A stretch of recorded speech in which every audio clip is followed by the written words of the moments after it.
Sehingga pada saat warga kami yang berada di rumah sakit, beliaunya sampai dengan meninggal dunia, akhirnya ada memang protokol kesehatan, yaitu tentang tracing. Caranya Bapak sebagai koordinator Satgas itu biar warga ini jangan panik kayak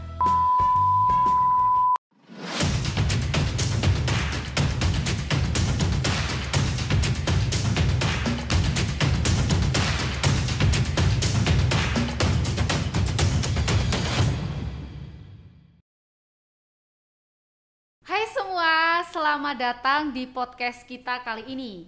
SS, serius tapi santai. Nah, jadi kali ini kita kedatangan narasumber yang sangat spesial. Karena narasumber kita kali ini adalah seorang koordinator COVID-19 di Desa Giripurno. Langsung saja, Bapak Doni. Halo. Oke, jadi Bapak Doni ini sekarang kesibukannya apa, Pak? Waduh, banyak kan sebenarnya. Dari mulai sebenarnya koordinator gugus tugas yang Satgas Covid yang ada di Desa Giripurno. Jadi mulai dari persiapan pra bencana, pada saat bencana, dan pasca bencana yang kita lakukan. Kalau misal gini, sebelum kita masuk ke pembahasan kita, gimana kalau kita lepas masker kita dulu, soalnya boleh. Kan kita juga udah berjarak, terus kemudian biar suara kita jauh lebih jelas. Lebih jelas, ya. Terima kasih. Oke, jadi gini Pak, sebelum kita langsung masuk, kan kalau bicara soal COVID, semua orang kan pasti tahu apa COVID kayak gitu kan. Nah, jadi langsung aja saya mau tanya, awalnya COVID di Desa Giripurno itu seperti apa sih? Awalnya pada saat di tahun 2020, tepatnya di bulan Maret. Pada saat itu warga kami ada yang dirawat di rumah sakit, salah satu rumah sakit yang ada di Kota Batu. Karena prokesnya di rumah sakit harus melalui swab, PCR dan lain sebagainya, sehingga pada saat warga kami yang berada di rumah sakit, beliaunya sampai dengan meninggal dunia, akhirnya ada memang protokol kesehatan, yaitu tentang tracing. Tracing itu kita mencari kontak erat. Jadi kita mendeteksi kontak erat sejauh mana korban ini berkontak erat dengan warga di sekitar kita. Akhirnya begitu banyak kontak erat yang kita hasilkan, dan disitulah mulai di saat itu di Giripurno melakukan namanya rapid test pada saat itu di bulan Maret di tahun 2020 pada saat itu. Ya, gitu. Tapi ini saya sempat mendengar bahwa di Giripurno itu dulu pernah jadi zona merah gitu, ya, pernah betul. Sampai ini jalannya ditutup, itu benar ya, Pak? Benar, iya. Pada saat itu memang situasi dan kondisi di Desa Giripurno ini sangat mencekam bagi warga di sekitar Giripurno, juga di Kota Batu. Karena melihat tingkat perkembangan atau penularan pada saat itu sangat luar biasa di desa kami. Oh gitu. Yeah. Terus ini pasti warganya ini panik kayak gitu kan Pak? Iya, betul. Yeah. Terus gimana itu caranya Bapak sebagai koordinator Satgas itu biar warga ini jangan panik kayak itu enggak pokoknya gimana caranya menenangkan orang-orang gitu? Iya, betul. Awalnya kita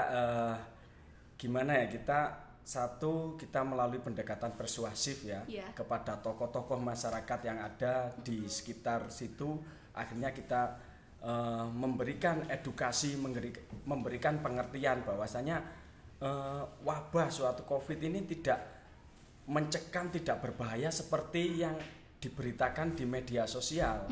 Kami mencoba pelan-pelan dari tokoh-tokoh masyarakat ini, akhirnya beliau mau mendengar dan menerima informasi dari kami, sehingga dari awal situlah bisa menularkan informasi-informasi ke warga yang terdampak pada saat itu.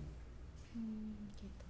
Kalau ini apa awal mulanya koordinator COVID ini dibentuk itu ya sejak ada corona itu langsung dibentuk gitu Pak? Iya, sesuai dengan SE Wali Kota pada saat itu harus di masing-masing desa dan kelurahan harus terbentuk koordinator atau satgas gugus tugas ya, satgas COVID di masing-masing desa dan kelurahan.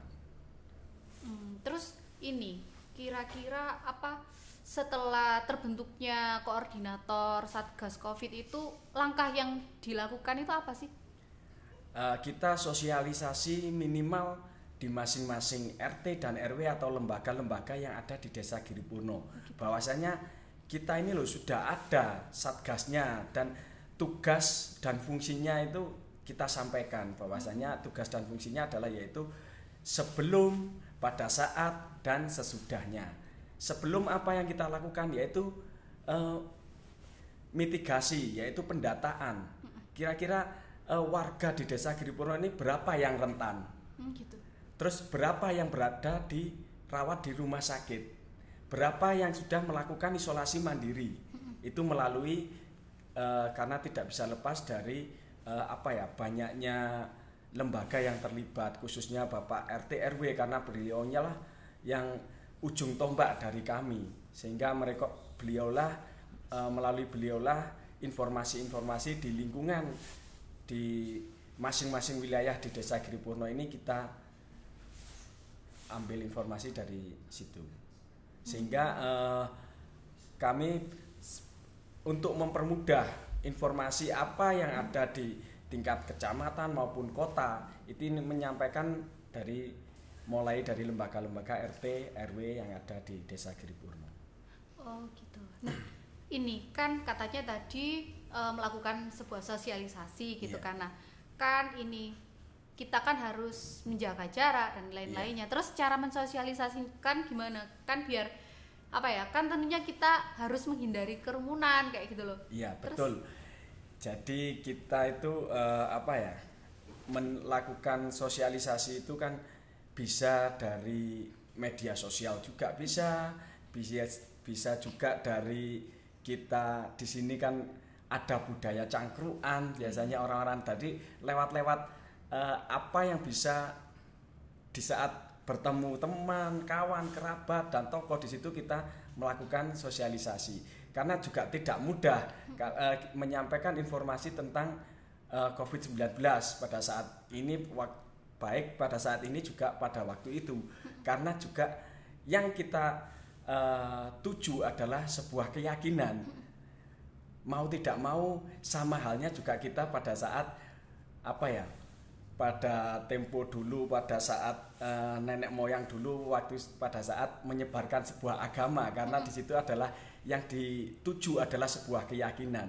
Dan mungkin tidak jauh beda ya. Sekarang juga kita menyampaikan informasi tentang COVID ini yang kita tuju adalah sebuah keyakinannya dulu. Kalau seseorang tidak yakin dengan adanya COVID atau wabah atau virus ini, dia tidak bakalan mau menerima apa yang kita sampaikan gitu loh. Jadi ya gampang-gampang susah untuk itu jujur dari tim kami sering dialog juga tentang sebuah virus ini gitu. Jadi kita memainkan sebuah logika saja untuk memberikan edukasi kepada warga. Karena jujur kalau satu orang mau percaya, dia kalau sudah terinfeksi ya, atau saudaranya atau tetangganya itu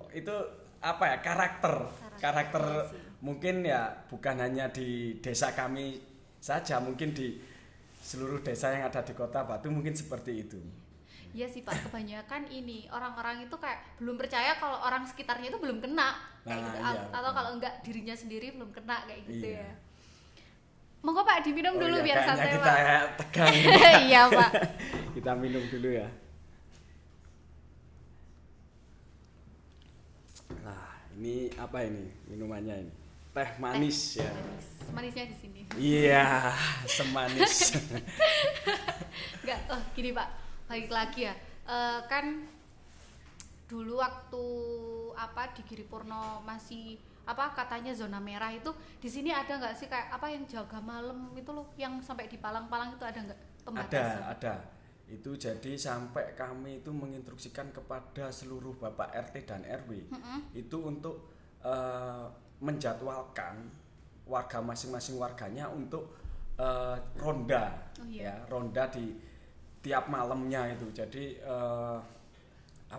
tiap malamnya digilir dari masing-masing warga, masing-masing RT itu berapa orang untuk menjaga malam, juga menjaga portal gitu ya. Tapi ini ya, walaupun ada ronda itu tetap dibatasi gitu loh orang-orangnya gitu. Iya betul, karena kita kan nggak tahu sampai kapan ronda ini kan. Kita berjaga-jaga sampai kapan, sehingga kita juga menghitungnya dengan terbatasnya warga di lingkungan RT juga. Beliaunya juga memikirkan perharinya bisa 4, bisa 6 gitu. Ini tapi tetap harus pakai protokol kesehatan prokes gitu. Ya.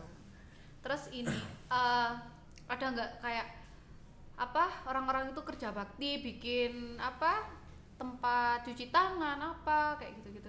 Iya ada ya. Bahkan di salah satu RW yang ada di Desa Giripurno itu memang tempat cucian tangannya itu memang swadaya. Jadi mereka dengan sadar, karena pada saat itu di tahun 2020, awal-awal tahun 2020 kan vaksin belum masuk ke Indonesia. Jadi pada saat itu kami mengedukasikan bahwasanya sudah apa yang bisa menyembuhkan COVID ini ya dari diri kita sendiri, yaitu tentang peningkatan imun dan melaksanakan pada saat itu 3M. Sekarang kan sudah ditambah menjadi 4M, 5M sampai 6M gitu kan. Iya. Kalau menurut Bapak Doni sendiri ya, kira-kira gimana sih kesadaran warga masyarakat Giripurno? Apa mereka itu masih banyak yang ya atau gimana gitu? Waduh, gini ya. Susah, Mbak ya. Susah. Ya, jadi banyak sekali warga kita itu yang mungkin masih kurang sadar, dan kembali lagi tentang keyakinan itu tadi, Mbak. Kalau memang pribadinya itu merasa wabah ini ada, virus ini ada, atau mereka pernah terkena, mungkin dia akan patuh kepada prokes. Tapi kalau yang belum terinfeksi atau belum percaya adanya virus tersebut ya acuh aja.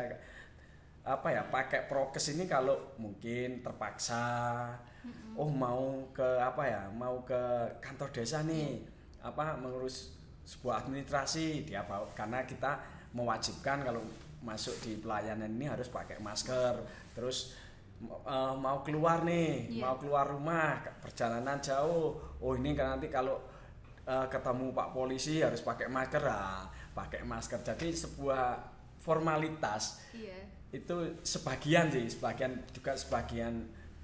juga warga dari kami juga memang memang patuh kepada prokes. Jadi tidak semua warga di Desa Giripurno seperti itu sih. Berarti kalau gitu ini ya bisa dikatakan mereka itu pakai masker dan lain-lainnya itu hanya untuk mengikuti peraturan aja, bukan untuk dirinya sendiri gitu ya, Pak ya. Nah, itu memberikan dia memakai masker ini tidak sadar mungkin ya. Mungkin tidak sadar sebenarnya kami juga ibarat ini kan sebuah wabah kan ya. Wabah juga ini juga bencana, tidak hanya di desa kami, bahkan ini juga di seluruh dunia. Terus sehingga dengan adanya wabah seperti ini, apa yang harus kita perbuat? Dan harusnya seperti itu. Apa yang harus kita perbuat? Minimal untuk diri kita dan keluarga kita yang ada di rumah. Sebenarnya itu saja sih, simple. Kita. Jadi kalau mereka mau berpikir, ini sebuah wabah, kita ini pada saat ini adalah kita keserang. Ibarat kita perang ini kan kita keserang. Terus dengan kondisi terserang ini apa yang harus kita perbuat, apa yang bisa kita perbuat kan gitu. Sekarang pemerintah menganjurkan nih pakai masker 3M.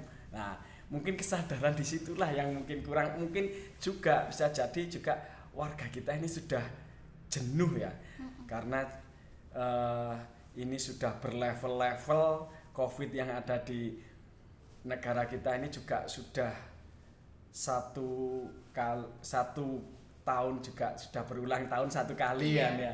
Jadi mungkin warga kita ini sudah mulai jenuh soal apa ya, mendengar COVID gini ya. Itu. Iya. Di sini ini rata-rata mata pencahariannya petani, Pak. Iya, petani, pedagang. Oke. Kan gini kan, petani kan orang-orangnya paling ke sawah, ke kebun gitu kan, Pak ya. Kan kebanyakan itu ini enggak sih, mereka kayak merasa ya ngapain kita pakai masker, orang kita di kebun, kita nggak ketemu siapa-siapa kok, banyak kan pasti yang kayak gitu. Banyak. Nah terus bagaimana menurut Pak Doni terkait hal itu? Ya sebenarnya apa ya, kalau memang beliaunya mau ke kebun atau ke sawah tidak kontak dengan orang, bisa menjaga jarak, nggak ada masalah gitu loh. Yang menjadikan masalah adalah ketika nanti di dalam perjalanan ini mereka kontak, berjumpa dengan orang, ngobrol dengan tetangga kesana kesini. Nah ini kita juga tidak tahu yang kita ajak ngobrol ini terinfeksi apa tidak kan gitu, karena virus ini kan sesuatu yang gaib gitu. Iya, nggak kelihatan, iya, tapi kelihatan. ada. Iya. Baik Pak, terima kasih sudah meluangkan waktunya karena udah mau diajak ngobrol soal COVID ini. Oke, nantikan kita di podcast selanjutnya, tetap di SS. Serius tapi santai.